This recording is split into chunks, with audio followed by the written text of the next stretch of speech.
Hello and welcome to day 2 of our Christmas series, and today we're going to be making these little book page Christmas tree ornaments. They are super easy, as we were doing yesterday, sticking with our making a day projects.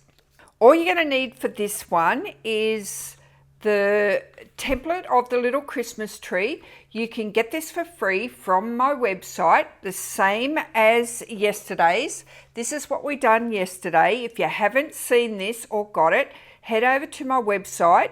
You can print these, they're Christmas dictionary labels. You can print them out and follow along that video. And what we're going to be doing tomorrow, I'll give you a sneak peek. We're going to be making this cute little gift box. Now for this one, all you're going to do when you print out your template is just cut it out, and just cut it out on the black line. And once you've cut your little tree out, go ahead and cut this little Santa here and use him as a little fussy cut for your journal. You can use this on music sheet paper or a book page. Just a word of warning, I used vintage music sheet for this one, and when I made it up it tore. So you're better off using something that's not as old. You can see how old that is from the colour. So use something a bit newer so it doesn't tear. So these book pages are old enough, but they won't tear if you use them. This is where these Reader's Digest come in handy. So if you've got a book to use the cover to make a junk journal, grab one of these. They're perfect. If you've got a bigger page, you can just pull the page off and fold it in half, as long as your template fits on that page. I'm just lining it up where I think the text going up that way is going to look better. I don't care which way it goes. It doesn't matter whether it goes that way or that way. But I just pick it up and then I get my pencil and I trace around the template. So you're going to cut out the two pieces together because you don't want the bottom sheet to move. So now you've got your two pieces there. If you can't see your pencil lines, just leave them. If you can see them, rub them off. I'm going to be using the Barely Art glue because it's got a nice fine tip on it, and you don't need a lot of glue, and this will hold on. So I'm just going to turn that front piece over like a book page. I'm not gluing at the bottom here. I'm only going to put a thin line of glue around the edge of the tree. And just leave that open. Put the top piece back on. Line it up and just press it with your fingers so the glue catches on. Now I've just got some cotton wool here. I just kept this cotton wool out of my pill bottles. So when you pull the top out of the pill bottles, I just put that in a cup and kept it. So I've pulled it all apart and I'm just going to stuff that in through the bottom here. This is optional. You don't have to stuff it with this. I've just done that because it just gives it that little dimension in the middle there.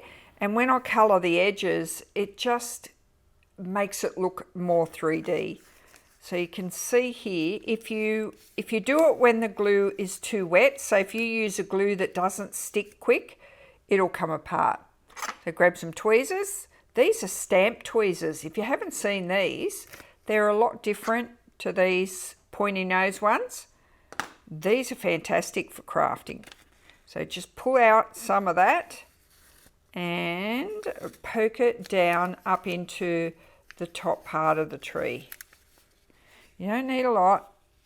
We're only just giving it that little bit of puffy. And I don't worry about pulling it all into each and every little crevice. I'm just spreading it out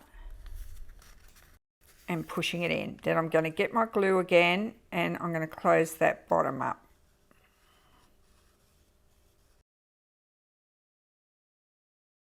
Now you can use a green. I've got the peeled paint here. This one's a new sprout in the Memento colour, and you can use a gold. I'll show you. This one here has got a little bit of the vintage photo plus a bit of the gold. I really like that look, so I'll use that one. So I'm just going to go around the edge with the vintage photo first. Actually, that one might be all gold, I think. And for the gold, I'm just going to use one of these little finger daubers. You can use whatever you've got and just add some gold to the edge. Now, the other way you can do this is you can just pick up the gold pad, and if you just scrape it around, it's not going to hit the middle. Just do it on the edge, and that way you get that nice 3D look. I think that looks really pretty. So I'm going to do that on the edge. So you don't need one of those finger daubers if you've got some of this gold ink. You can use any colour you like. But the gold, see how it sort of hits the raised bits? It looks so pretty. These come together so quickly. All right, so now I'm just going to pick out a ribbon. There's this lovely velvety ribbon there. I haven't used this one yet, so I might use a little bit of that. So you just fold over what you need. Pick out which side you want to be your front or your back, and just glue that in place. I'm going to use the Helmer fabric glue this time. It just grabs quicker than the Barely Art glue. So I'm just going to let that dry for a little bit, that little bit of glue there, and then I'm going to go to the machine and sew around the edge. This is how I set my sewing machine up when I'm sewing my paper. I'm setting it up to have my needle stop down in the paper if I stop sewing. It just makes it easier to turn around corners. And I'm using a straight stitch. And I make my stitch a little bit longer, and it's going to be closer to the 3. And that's because I'm going to be sewing around these corners, and I don't want my stitch too small because it'll perforate the paper.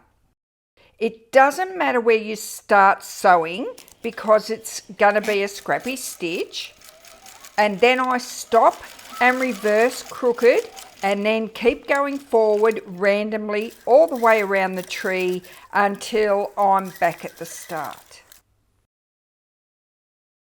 I'm just going to cut the threads off. It's up to you whether you leave the threads all scrappy and hanging off or not, but they turn out so wonderful, and you can hang them off a ribbon, you can hang them off somewhere off your mantelpiece, you can hang them off your tree, or you can put them straight in your junk journal. I've got a little pocket here that they fit perfectly in, and I just leave this little bit of ribbon hanging out at the top of my journal, so I know that's there. And if you wanted to, you could leave a little message on them. They don't have to just, you know, they don't really do anything. They're just a little bit of decoration to put in your journal. So it doesn't matter what sort of book page you use, something a bit softer always turns out better. You get that nice little puffy bit there. So happy creating, and I'll see you tomorrow where we'll be making this one right here.